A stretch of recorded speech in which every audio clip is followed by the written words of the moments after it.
Me mama nyina akwa babio ya sen share de kan me do bia wa subscribe to this channel. Anyone so I will share my videos. Now we share, now we like it. Now we jam me comment me da mu nyina ase. Nyame we share baby I will be say be ya wasumo bejo na benya break akra am original. Then I'm no baba another simple recipe. Last week me your messages baby say I don't make baby food na minjai. Then when your baby between twin so aho nti me sra wa your batan was bia no we dey come out so aho in person about cut baby food I was shop we no unim ni ewu nti a simple recipe nti je wakonya na ne me won me fenchel nti dia me wa ha say jene no metro de be yisu na we carrot e be yisu mienu na we say butternut squash so nti no say be ka ho nti na vega e di betwa aduane ye main one butternut squash so na butternut squash ni say na tie ukọ shop na na mpese me de kire o ansa na metwa kakra e de abeye na me yisu ni na me yisu kakra bi na tese de aka no original me de penivore recipe so nti no ji akonya no a na me nkire osene na ye na butternut squash no so yisu eno nko a ya na emu nye de bebre so nti no de bia me de carrot ni no eka ho so we bebre freeze dia na wa increase so na e kama nti no bomodin ase ube introduce uba no enkakra se ne kan umfa jene ni bebre nyame adom so am another recipe beba afi we introduce fish and ase meat ama nti akonya na ne wasa oje no original mi fe shisha so ohyew so ma nti se ama wo me butternut squash no carrot ni dia ma pele de da so am ti mi twa kakra fi so ti say na ti o on say na ti say carrot bi e bi sa na me am kan ba e ho na edin so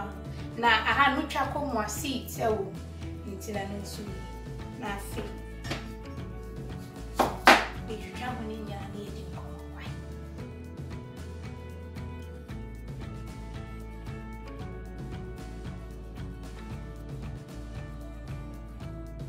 and they say me track as ye mu no hwa ba na American say na ti so auntie me tono say na ti so into you so na tona no we ya ba ni nyina fi original me be aduma edin me so ase no ye to aso so sa hana ba bi eni aso etwetwem nke to wa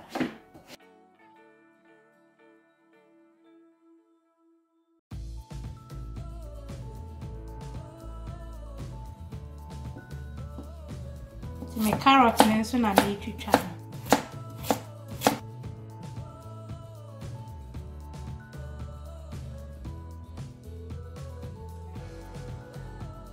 They say me jene no on pe jene bebre so into twem ana wetwa akre bi say so on They say ma oro me jene nenso so tikitu abi na dia no so aka on pesa oba ma jene na take you over so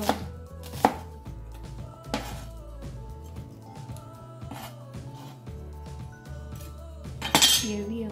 and they say my twitwa wi ntimi soja na afia dia hihye so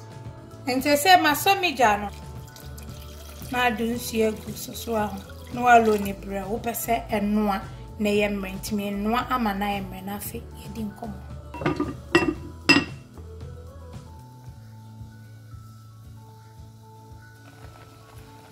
and they say na your butternut squash ne carrot na mamimi e bi nchira say I better he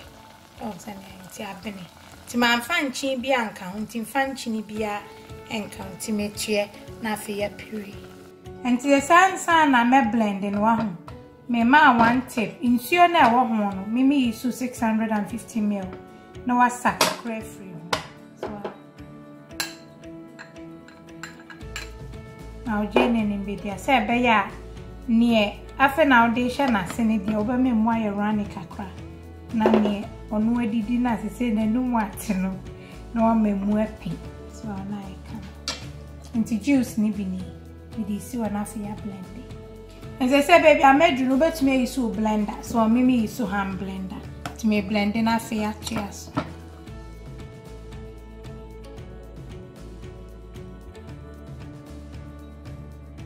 Yeah, but yeah, for one sunny and thickness na so until any akwala o didi no. On se mama na amphibia bree.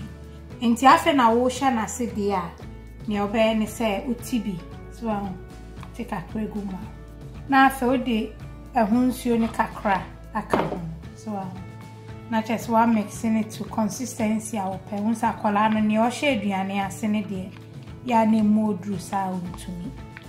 So to ye ni say ne dia on sanity na ne odidi dida ne de on no amemu ayeduru ti abusia fa on say another simple recipe e kama na de wa minka bi hwe ma e kama kasa we mi wi a we di ko twa credit akoyo enti wo pe ni mo kra betumi edi so am na efutuo kakra me pese me dija abata afo nya ne se o feedi wo ba try so be dibi so enkwala wo feedi o na so titi bi sha won so wano a emani hu so mama di another di e okay for me no so e nti emphasis ni bi enka ho ansa so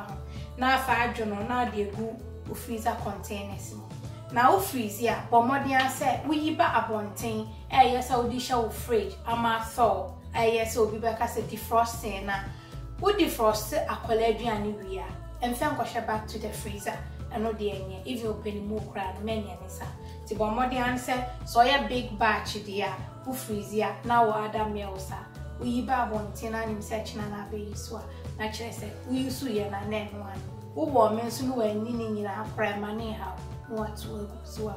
na ama bibia ekokama enti we aye di na obetumi di ama ho anyame ya adoma me di bi eba beka ho ama enti so wo particular meal bi apesa me kire o se ne ye na no eja me comment mama me ho ni ma ya ama ade musim baba me di kwala aduane enti no me so my ready enti we di nyame ja so subscribe